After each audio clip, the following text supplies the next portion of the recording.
in this story, which is part of Jesus' farewell discourse to the disciples. You are, as the storyteller, presenting Jesus, talking to the audience as his disciples gathered around the table. So you want to create that atmosphere of intimacy and to remind the audience of this setting. Jesus is talking to them on the evening prior to the time when he will be arrested and crucified. So they are all aware that this is the last time that Jesus is going to talk to them. The problem that Jesus addresses in this brief part of this much longer speech is that he has many other things to say to them, but they can't take them in now. This is more than they can bear. So Jesus indicates, how is it that I will continue to communicate with you? And the way will be by the coming of the Holy Spirit. The Holy Spirit will come and will speak whatever he hears, that is, what he hears from Jesus. And Jesus will continue to communicate to them through the Holy Spirit. He will continue to be made known to the disciples in the future. So this is the most explicit statement of ongoing revelation, that more is to be revealed by the Holy Spirit after Jesus is gone. And that is because of the Holy Spirit's identity, that the Spirit will make known whatever he is told from the Father, and he will declare the things that are to come in the future, and he will take what is mine, that is, he will receive from me the words, and he will declare it to you. This story, this part of the discourse, is one of the central sources of a major doctrinal controversy that has divided the church. And that is what is called the filioque.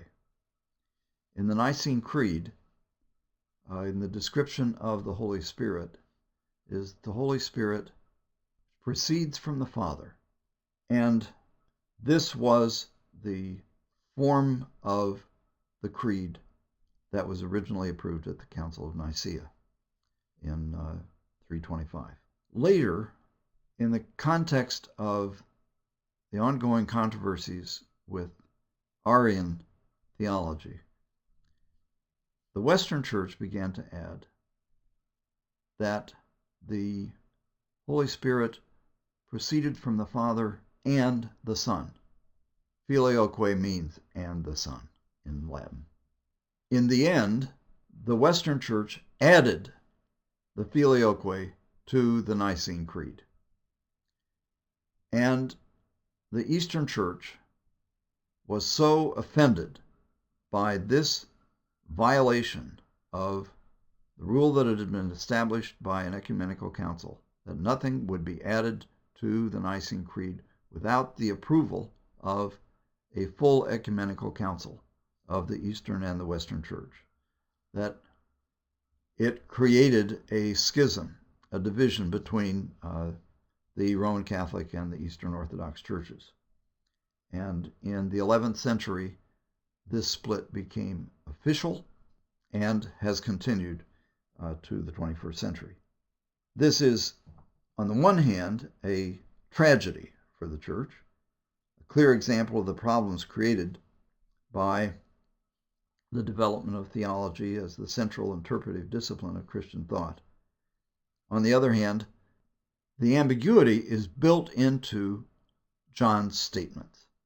The clearest of those is in 1526, when the advocate, that is the Holy Spirit, comes, whom I will send to you from the Father, the Spirit of truth, who comes from the Father. He will testify on my behalf.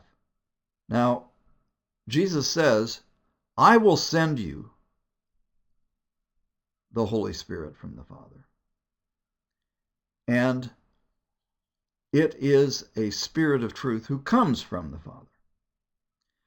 Now, the Eastern Church has understood this to mean that the Holy Spirit proceeds from the Father. But in our story, Jesus says, He will take what is mine and declare it to you, and He will guide you and will speak whatever He hears, by implication, from me, and He will declare to you the things that are to come.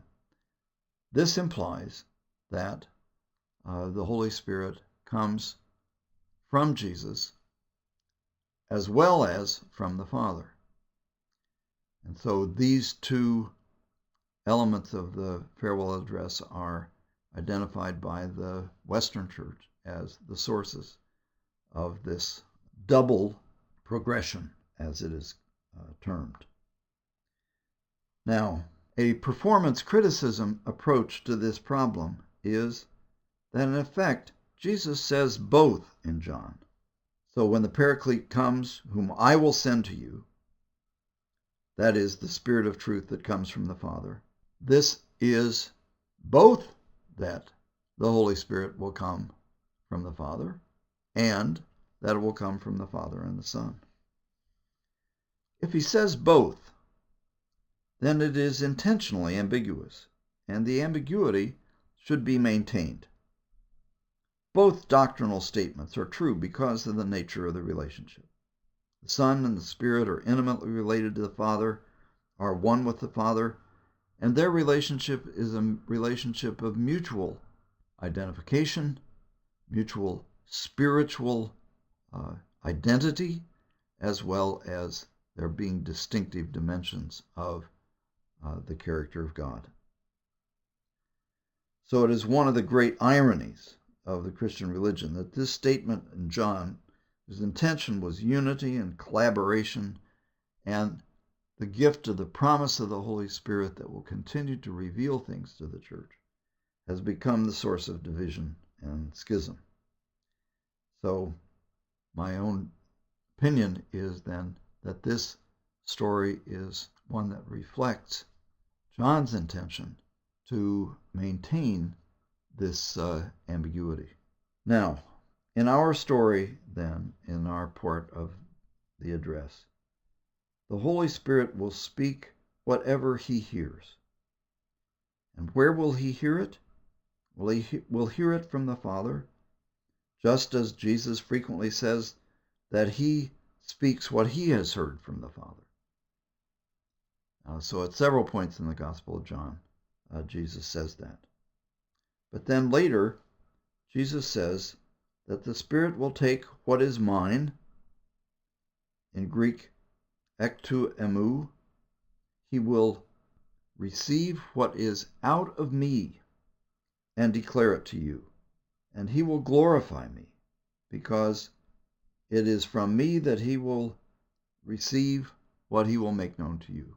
So this actually describes precisely what has happened. The Holy Spirit has been present with us and has continued to reveal things to us in the course of the history of interpretation of the stories and of the growing realization of the character of God that has continued to be made clear as we have lived through these last 2,000 years. So Jesus' prayer has been answered, and the Holy Spirit has continued to reveal things to us. And the dynamic of this address is a dynamic of hope. Jesus was going away. He was going to die. The promise is that the Holy Spirit will come and be with us and will continue to make known to us the thoughts, the words of Jesus. So when has that happened? Well, it has happened in many places, in many different ways. And one of the ways that it happens now is in the telling of the stories. So in doing this very act of telling this story, we are participating in this ongoing action of the Holy Spirit to make Jesus' words known to us. So that's what you are doing in telling and interpreting this story, is you are the means by which the Holy Spirit is speaking and telling the stories of Jesus. And that will be true for everyone who learns this story, this discourse, and passes it on to others. This is an action of the Holy Spirit present in the very stuff of the learning and interiorization and passing on of these traditions about God.